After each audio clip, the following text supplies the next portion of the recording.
اللہ والوں سے ہیں جو وابستہ، ہیں مقامات مقدسہ۔ الحمدللہ رب العالمین والصلاة والسلام علی سید المرسلین، اما بعد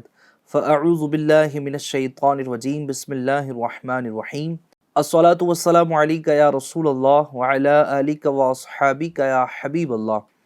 الصلاة والسلام علیکہ یا نبی اللہ وعلی آلک واصحابک یا نور اللہ۔ FGN چینل کے ناظرین، پروگرام لے کر حاضر ہوئے ہیں فیضان امام غزالی رحمۃ اللہ تعالی علیہ۔ ہم نے اس پروگرام کے فرسٹ ایپیسوڈ میں امام غزالی رحمۃ اللہ تعالی علیہ کی سیرت کے متعلق چند باتیں الحمدللہ بیان کرنے اور جاننے کی سعادت حاصل کی۔ امام غزالی رحمۃ اللہ تعالی علیہ کا نام کیا تھا، آپ کے مشہور القابات کیا تھے، اور آپ کے والد گرامی رحمۃ اللہ تعالی علیہ کے متعلق چند باتیں ہم نے جاننے کی کوشش کی تھی۔ آئیے اب ہم جانتے ہیں کہ امام غزالی رحمۃ اللہ تعالی علیہ کے علم دین کا جو دور شروع ہوا وہ کس طرح شروع ہوا، کس طرح آپ نے علم دین کے لیے جو ہے وہ سفر کیا، کس طرح آپ نے تکالیف برداشت کی، کس طرح آپ نے علوم و فنون حاصل کرنے کے بعد پھر آپ جو تدریس کے منصب پر تشریف لے گئے تو تب آپ کا انداز جو ہے وہ کیا تھا۔ توجہ کے ساتھ سنیے گا، انشاءاللہ الکریم بے شمار برکتیں آپ حاصل کریں گے اور اندازہ آپ کو آئے گا انشاءاللہ FGN چینل کے ناظرین کے بزرگان دین کس قدر تکالیف کے ساتھ اور کس قدر حوصلے اور ہمت کے ساتھ علم دین حاصل کیا کرتے تھے۔ یہ یاد رکھیں کہ علم میں وہ لذت ہے جو مشکلات کی تلخیوں کو مٹا دیتی ہے۔ سبحان اللہ۔ سیدنا امام محمد غزالی رحمۃ اللہ تعالی علیہ نے جب تحصیل علم دین کے لیے پہلی سیڑھی پر قدم رکھا تو فاقے نے خوش آمدید کہا تو تنگ دستی نے قدم بوسی کی، لیکن سیدنا امام محمد غزالی رحمۃ اللہ تعالی علیہ نے عزم و حوصلے سے یہ پہلا مرحلہ کمپلیٹ کر لیا۔ راہ علم میں سیدنا امام محمد غزالی رحمۃ اللہ تعالی علیہ کو کئی مراحل سے گزرنا پڑا، ان میں سے چند کا تذکرہ میں کرتا ہوں۔ سیدنا ابو عباس خطبی رحمۃ اللہ تعالی علیہ فرماتے ہیں کہ میں سیدنا امام محمد غزالی رحمۃ اللہ تعالی علیہ کے حلقہ درس میں حاضر تھا۔ سیدنا امام محمد غزالی رحمۃ اللہ تعالی علیہ نے فرمایا، میرے والد محترم کا انتقال ہو گیا ہے اور انہوں نے ہمارے لیے ترکے میں زیادہ مال نہیں چھوڑا تھا۔ جب وہ ختم ہوا تو ہمارا رزق تنگ ہو گیا تو ہم نے حصول علم فقہ کے لیے مدرسے کا رخ کیا۔ اس وقت ہمارا مقصود صرف کھانا پینا تھا، ہم اس لیے علم حاصل کر رہے تھے نہ کہ اللہ پاک کی رضا کے لیے۔ تب ہمیں ابو حامد احمد بن محمد رازقانی رحمۃ اللہ تعالی علیہ نے تنبیہ کی اور فرمایا، علم صرف اللہ پاک کی رضا کے لیے حاصل کرنا چاہیے۔ FGN چینل کے ناظرین، یہ کہا جا سکتا ہے کہ امام غزالی رحمۃ اللہ تعالی علیہ کی زندگی کا سب سے پہلا اور اتنا اہم یہ سبق تھا جو آپ کو ابو حامد احمد بن محمد رازقانی رحمۃ اللہ تعالی علیہ کی جانب سے ملا کہ علم دین کا حصول صرف اللہ کی رضا پانے کے لیے ہونا چاہیے۔ جی ہاں، عمل میں نیت کا بہت بڑا اعتبار ہے۔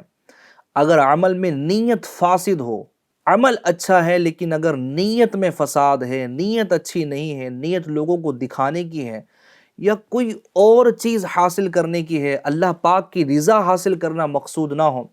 تو یاد رکھیے کہ وہ علم کسی فائدے کا نہیں ہوتا۔ دعا بھی کرنا چاہیے کہ اللہ پاک ہمیں علم نافع عطا فرمائے اور ایسا علم عطا فرمائے جو اس کی رضا کا سبب بھی بنے۔ تو امام غزالی رحمۃ اللہ تعالی علیہ نے سیدنا احمد بن محمد رازقانی رحمۃ اللہ تعالی علیہ کی صحبت اختیار کی اور اس نیت کے سبق کے ذریعے اپنی اصلاح کی آپ نے کوشش فرمائی۔ اس لیے سیدنا احمد بن محمد رازقانی رحمۃ اللہ تعالی علیہ کی صحبت ہی سیدنا امام محمد غزالی رحمۃ اللہ تعالی علیہ کی پہلی درس گاہ بنی اور یہاں سے پھر تعلیم کے سلسلے کا آپ نے آغاز فرمایا اور یہ طوس ہی کا جو ہے وہ علاقہ تھا۔ اچھا، اب امام رازقانی رحمۃ اللہ تعالی علیہ کی صحبت میں آپ نے علم دین حاصل کیا۔ مزید جو ہے وہ علم کی طلب کے لیے آپ نے جرجان کا سفر طے فرمایا اور وہاں سیدنا امام ابو نصر اسماعیل رحمۃ اللہ تعالی علیہ کی خدمت میں آپ رہیں اور علم دین حاصل کرنے میں مشغول ہوئے۔ جب جرجان سے آپ علم دین حاصل کر کر اپنے شہر کی طرف پلٹ رہے تھے تو بڑا عجیب واقعہ آپ کے ساتھ پیش آیا، اور وہ واقعہ آپ کی زندگی کا ایسا ٹرننگ پوائنٹ تھا،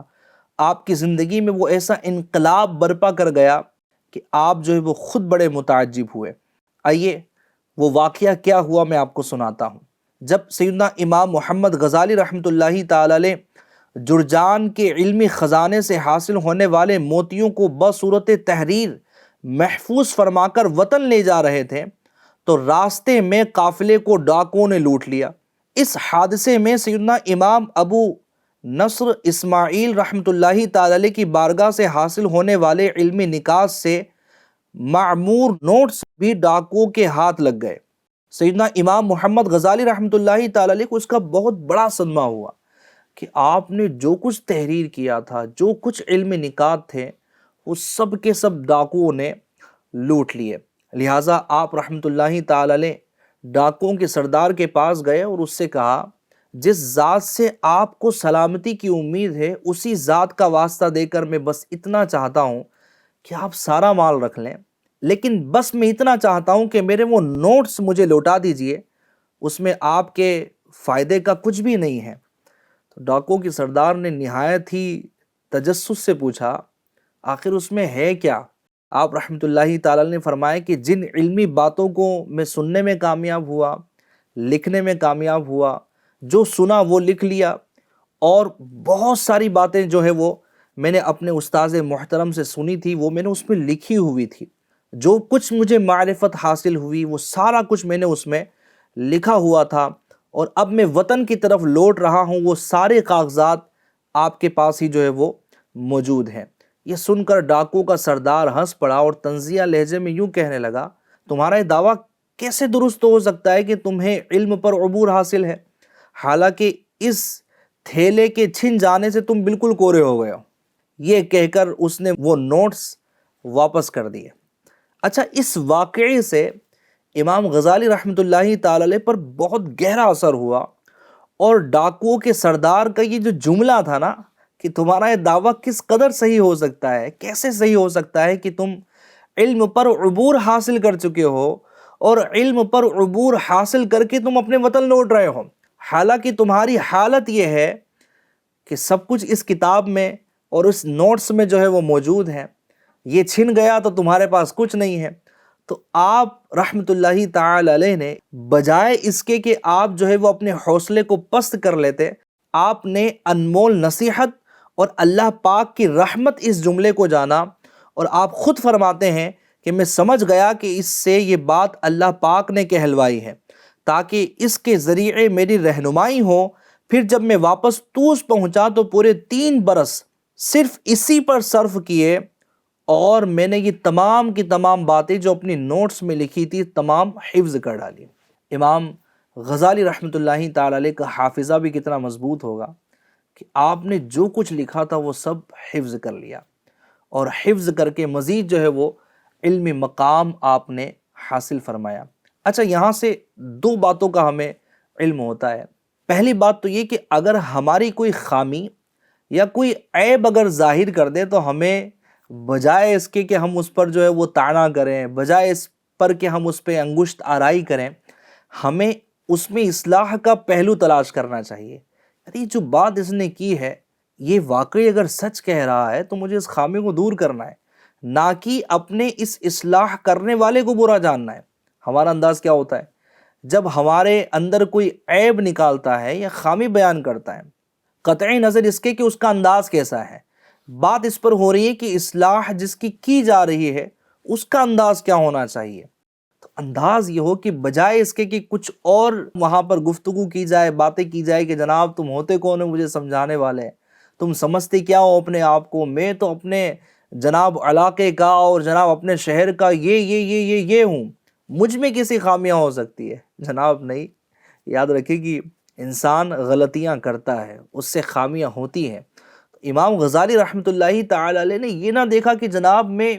علوم و فنون پر جو ہے وہ مہارت حاصل کر کے اپنے شہر کی اور اپنے وطن کی طرف روانہ ہو رہا ہوں، بلکہ آپ نے اس ڈاکو کی اس نصیحت کو بھی اللہ کی جانب سے تصور کیا، اور سبحان اللہ آپ نے جو کچھ نوٹس لکھے تھے ان تمام نوٹس کو آپ نے حفظ کیا، اور اس نصیحت کو آپ نے نہ صرف قبول کیا بلکہ عملی میدان میں آپ اترے اور اس کو حفظ کرنے کی سعادت حاصل کی۔ تو پہلا پوائنٹ تو یہ کہ اگر ہمارا کوئی عیب بتائے تو ہمیں اس کو تسلیم کرنا چاہیے، غور و فکر کرنا چاہیے۔ اور دوسری بات یہ ہے کہ علم دین حاصل کرنے کے لیے قرآن کریم کی آیات، احادیث اور اس کی شروحات میں سے کچھ حصے، اسی طرح اقوال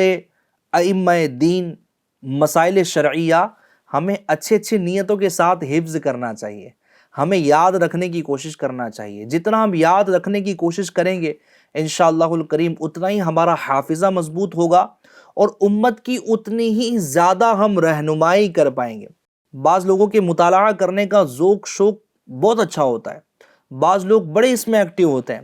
لیکن وہ اس کو یاد نہیں کر پاتے، وہ پڑھ کے گزر گئے، یعنی کتاب بند ہوئی تو بعض اوقات ان کا ذہن بھی بند ہو جاتا ہے، یا جناب اگر کتاب پڑھی بھی ہے تو اس کا جو حقیقی فائدہ تھا وہ ان کو مل نہیں پاتا، یعنی اگر خود سمجھ لیے تو دوسروں کو سمجھا نہیں پائیں گے۔ اچھا جب سمجھانے کا موقع آئے گا تو ہو سکتا ہے کہ وہ اس کتاب کی باتیں ان کے ذہن میں ہی نہ رہیں۔ لہٰذا بہت اچھی بات ہے کہ ہم جب بھی کسی کتاب کا مطالعہ کریں، خصوصاً اگر مجھے طلبہ سن رہے ہیں یا اگر کوئی اور بھی اگر سن رہے ہیں اس طرح کے جن کا تعلق جو ہے وہ ایجوکیشن سے ہے اور جناب کتابوں سے ہیں، تو ان کو چاہیے کہ وہ کچھ پوائنٹس جو ہے وہ لکھیں اور اس کو حفظ کرنے کی طرف بڑھیں، تو انشاءاللہ الکریم اس سے ڈھیروں ڈھیر فائدہ حاصل ہوگا۔ تو امام غزالی رحمۃ اللہ تعالی علیہ کے علم دین کے سفر کا ہم تذکرہ کر رہے ہیں کہ آپ نے پہلے اپنے ہی شہر طوس میں جو ہے وہ علم دین حاصل کیا، اور پھر مزید جو ہے وہ جرجان کی طرف آپ نے سفر فرمایا، اور امام غزالی رحمۃ اللہ تعالی علیہ کی زندگی میں جو علمی سفر تھا وہ نیشا پور کا بھی شمار کروایا جاتا ہے۔ جی ہاں، یہ بڑا علمی مرکز تھا، ماہر مدرسین اور بڑے بڑے فقہا یہاں پر جو ہے وہ سکونت پذیر تھے، اور نیشا پور یہ یوں سمجھے کہ بڑا علمی شہر مانا جاتا تھا، بڑے بڑے فقہا اور محدثین یہاں پر قیام پذیر تھے، ان کا قیام تھا، علم دین سکھانے والے بھی موجود تھے، اور علم دین سیکھنے کا بھی یہ بڑا اعلیٰ جو ہے وہ مرکز تھا۔ تو امام محمد غزالی رحمۃ اللہ تعالی علیہ جرجان کے بعد مزید علم دین کے حصول کے لیے نیشا پور تشریف لائے کہ آپ اپنے معاصرین پر فائق ہو گئے، یعنی آپ کے زمانے کے جو بھی علماء تھے آپ ان سب سے جو ہے وہ افضل مقام حاصل کرنے میں کامیاب ہو گئے۔ اچھا، نیشا پور میں جہاں کئی علوم و فنون کے ماہرین جماعت ہیں، وہیں اسے یہ شرف حاصل تھا کہ اس وقت وہاں امام الحرمین سیدنا ابو المعالی ضیاء الدین ابو الملک جوینی شافعی رحمۃ اللہ تعالی علیہ جیسی عظیم المرتبہ شخصیت خلق خدا میں علم دین کی روشنی پھیلانے میں مصروف تھی۔ تو امام غزالی رحمۃ اللہ تعالی علیہ نیشا پور میں امام الحرمین سیدنا عبد الملک جوینی شافعی رحمۃ اللہ تعالی علیہ کے حلقہ درس میں شامل ہو گئے، یعنی نیشا پور کا سفر، اور پھر اتنی عظیم شخصیت کی بارگاہ میں حاضر ہو کر آپ نے علم دین حاصل کیا۔ تقریباً آپ رحمۃ اللہ تعالی علیہ کے حلقہ درس میں 300 طلبہ حاضر ہو کر علم دین حاصل کرتے تھے، اور ایک وقت ایسا آیا کہ امام محمد غزالی رحمۃ اللہ تعالی علیہ کی ذہانت اور قابلیت کی بنا پر آپ تمام کے تمام طلبہ میں ممتاز ہو گئے، سبحان اللہ، اور آپ نے ایسا علم حاصل کیا، اتنی زبردست آپ کی ذہانت تھی، اتنی زبردست آپ کی قابلیت تھی کہ خود امام جوینی رحمۃ اللہ تعالی علیہ آپ کی تعریف فرمایا کرتے تھے۔ آپ اندازہ لگائے کہ جس شخص کی یا جس طالب علم کی تعریف اس کا استاذ کرے کہ جناب یہ بڑا ذہین و فطین ہے، بڑا قابل ہے، تو یقیناً وہ قابل شخص ہوگا، یقیناً وہ ذہین و فطین کہلانے والا ہوگا۔ آپ رحمۃ اللہ تعالی علیہ کی آپ ذہانت کی اس حیرت انگیزی کا اندازہ لگائیں کہ آپ کے استاذ گرامی یہ جملہ کہا کرتے تھے، غزالی علم کا بحر زخار ہے، بہت بڑا سمندر ہے علم کا۔ جی ہاں، جس کا استاذ طالب علم کے بارے میں یہ کہے کہ یہ علم کا سمندر ہے، آپ بتائیں کہ اس کے علم کا کیا عالم ہوگا۔ کیا بات ہے امام غزالی رحمۃ اللہ تعالی علیہ کی۔ امام غزالی رحمۃ اللہ تعالی علیہ نے جب علم دین کی تکمیل فرمائی، یعنی مختلف جو مروجہ علوم ہے، جب آپ نے اس کی تکمیل فرمائی تو پھر اب آپ کا جو اگلا مرحلہ تھا وہ تھا تدریس کا۔ امام محمد غزالی رحمۃ اللہ تعالی علیہ عبد الملک جوینی رحمۃ اللہ تعالی علیہ کے وصال تک آپ کی خدمت میں حاضر رہے اور علم و حکمت کے نور سے قلب و ذہن کو منور فرماتے رہے، اور آپ کے انتقال کے بعد امام محمد غزالی نے نشاپور کو خیرآباد کہا اور عملی میدان میں آپ نے قدم رکھا، اور یہاں پر بھی آپ نے بہت بڑا مقام جو ہے وہ حاصل کیا۔ اس کے بعد امام غزالی رحمۃ اللہ تعالی علیہ نے جب دربار شاہی کا رخ کیا تو اس وقت وہاں سینکڑوں علماء اور مشائخ موجود تھے۔ وزیر اعظم نظام الملک نیک طبیعت شخص تھا، اکثر اوقات اس کے دربار میں علماء کرام کا اجتماع رہتا تھا جو مختلف علمی موضوعات اور شرعی مسائل پر بحث و مباحثہ کیا کرتے تھے۔ جب سیدنا امام محمد غزالی دربار شاہی میں پہنچے تو وہاں آپ کے لیے مناظرے کی کئی محافل منعقد کی گئی، مختلف علمی مضامین پر بحث و مباحثے کا بھی سلسلہ رہا۔ ہر علمی معرکے میں اللہ پاک کے فضل و کرم سے امام محمد غزالی رحمۃ اللہ تعالی علیہ غالب رہے۔ ان کامیابیوں نے سیدنا امام غزالی رحمۃ اللہ تعالی علیہ کی شہرت کو چار چاند لگا دیے۔ علامہ ابن جوزی رحمۃ اللہ تعالی علیہ فرماتے ہیں کہ وزیر اعظم نظام الملک بھی آپ کے علمی کمال سے متاثر ہوئے بغیر نہ رہ سکا اور آپ کو زین الدین اور شرف الملہ جیسے القابات سے نوازا۔ FGN چینل کے ناظرین، جب دربار شاہی میں آپ کا یہ انداز تھا کہ علماء کرام اور فضلاء کرام کے درمیان آپ کی اس قدر علمی صلاحیت ظاہر ہوئی تو بادشاہ بھی آپ کی علمی صلاحیتوں کا چونکہ معترف ہو چکا تھا، چنانچہ مدرسہ نظامیہ کا ناظم امام غزالی رحمۃ اللہ تعالی علیہ کو مقرر کر دیا گیا۔ جی ہاں، شہر بغداد میں ایک عظیم الشان دینی درسگاہ جامعہ نظامیہ کے نام سے قائم تھی۔ یہ درسگاہ علوم کا منبع اور مرکز تھی، اور اس دور کے جید علماء اور مشائخ کرام یہاں تدریسی فرائض سر انجام دیا کرتے تھے، اور اس کے تمام جو اخراجات اور مصارف کی جو ذمہ داری تھی وہ حکومت وقت نے لے رکھی تھی، اور اس کا سالانہ خرچ اس زمانے میں تقریباً 6 یا 7 لاکھ دینار تھا۔ اور اس جامعہ نظامیہ سے بڑے بڑے اکابر علماء کرام جو ہے وہ پڑھ کر فراغت حاصل کرنے لگے، اور اسی مدرسے میں مدرسہ نظامیہ میں امام غزالی رحمۃ اللہ تعالی علیہ نے تدریس فرمائی۔ آپ مسند تدریس پر جلوہ افروز ہوئے، اور آپ کا انداز تدریس ایسا خوبصورت اور دل نشین تھا کہ لوگ ورطۂ حیرت میں پڑ جاتے۔ آپ کی قابلیت اور انداز تدریس سے آپ کی شان و شوکت میں دن بدن اضافہ ہوتا گیا، یہاں تک کہ آپ کی ایسی دھانک جو ہے وہ بیٹھی کہ جو وقت کے خلیفہ تھے ان پر بھی آپ کا جاہ و جلال یہ غالب آ جایا کرتا تھا۔ اور جامعہ نظامیہ میں آپ نے تدریس فرمائی، کئی سالوں تک آپ نے تدریس فرمائی، اور سبحان اللہ بڑے بڑے وقت کے اکابر علماء کرام آپ کے شاگردوں میں جو ہے وہ شامل تھے۔ جی ہاں، جنہوں نے اپنے وقت میں جو ہے وہ بڑا مقام حاصل کیا، کوئی محدث بنا، کوئی فقیہ بنا۔ تو استاذ کے علم کا اندازہ اس بات سے لگایا جا سکتا ہے کہ اس کے طالب علم نے کس قدر ترقی کی ہے۔ اگر طالب علم ترقی کر جاتا ہے، اس کی صلاحیتوں کو جب دیکھا جاتا ہے تو اس کے استاذ کی قابلیت کا اندازہ لگایا جا سکتا ہے۔ تو ایک بڑی لمبی فہرست ہے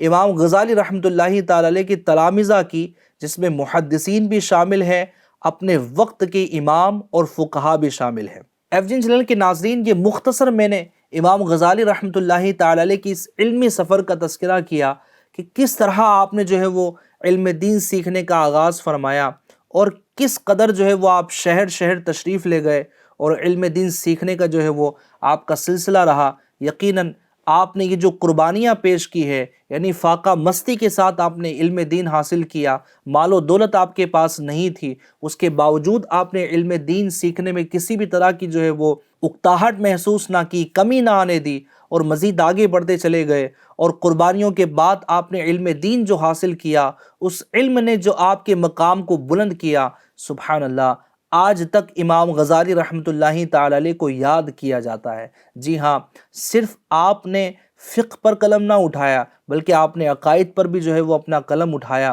اور تصوف پر بھی آپ نے کمال کیا ہے۔ اگر تصوف کا اگر ہم مطالعہ کریں، جو امام غزالی رحمۃ اللہ تعالی علیہ نے لکھا ہے، بڑی مشہور و معروف کتاب ہے احیاء العلوم۔ جی ہاں، یہ تصوف کی ایسی کتاب ہے کہ صدیوں سے اس کتاب سے استفادہ حاصل کیا جا رہا ہے۔ اگر تصوف کا ذکر ہوتا ہے تو بڑی آسان اور بڑی ضخیم جو ہے وہ کتاب، اور بڑی فائدہ مند جو ہے وہ کتاب مانا جاتا ہے احیاء العلوم کو۔ اگر ہم اس کا مطالعہ کریں تو ہم حیران رہ جائیں گے کہ امام غزالی رحمۃ اللہ تعالی علیہ نے کس قدر شاندار انداز میں اس کتاب کو تصنیف کیا ہے، اس کتاب کو لکھا ہے، اور ایسا لگتا ہے کہ پورے باطن کو کھول کر رکھ دیا ہے۔ یعنی جو باطنی امراض ہوتے ہیں، ایسا لگتا ہے کہ امام غزالی رحمۃ اللہ تعالی علیہ اس کے ڈاکٹر تھے۔ یعنی باطنی بیماریوں کا آپ نے تذکرہ فرمایا، اس کے علاج و معالجے کو آپ نے جو ہے وہ بیان کیا، اور مزید اگر ہم تصوف کی طرف جائیں، باطن کی طرف جائیں، آپ کی جو ہے وہ کتاب منہاج العابدین کا اگر ہم مطالعہ کریں، کس قدر امام غزالی رحمۃ اللہ تعالی علیہ نے اس کو اعلیٰ طرز پر لکھا ہے کہ ایک عبادت گزار بندہ جب اس کتاب کا مطالعہ کرے تو اس کو احساس ہوا کہ میں نے جو عبادت کی ہے، شاید میں نے اس عبادت کرنے کا حق ادا نہیں کیا۔ یعنی کس کس قدم پر کس کس طرح شیطان بندے کو اللہ کی عبادت کرنے میں جو ہے نا وہ گمراہ کر رہا ہوتا ہے، کس قدر اس کے دل میں وسوسے ڈال رہا ہوتا ہے۔ تو اتنی ضخیم کتابیں، اتنی معلوماتی کتابیں امام غزالی رحمۃ اللہ تعالی علیہ نے تحریر فرمائی، 400 سے زائد کتابیں آپ نے جو ہے وہ تحریر فرمائی، جس سے آج تک جو ہے وہ استفادہ حاصل کیا جا رہا ہے۔ امام غزالی رحمۃ اللہ تعالی علیہ کی مختصر سیرت میں نے آپ کے سامنے پیش کی ہے۔ امید ہے امام غزالی رحمۃ اللہ تعالی علیہ کی اس سیرت مبارکہ سے بڑے بہترین مدنی پھول حاصل کرنے میں آپ کامیاب ہوئے ہوں گے۔ اس طرح کے اور مزید پروگرام دیکھنے کے لیے آپ ہمارے ساتھ بنے رہیں، FGN چینل ضرور دیکھتے رہیں۔ صلو علی الحبیب صلی اللہ تعالی علی محمد صلی اللہ تعالی علیہ وسلم۔ اللہ والوں سے ہیں جو وابستہ، ہیں مقامات مقدسہ۔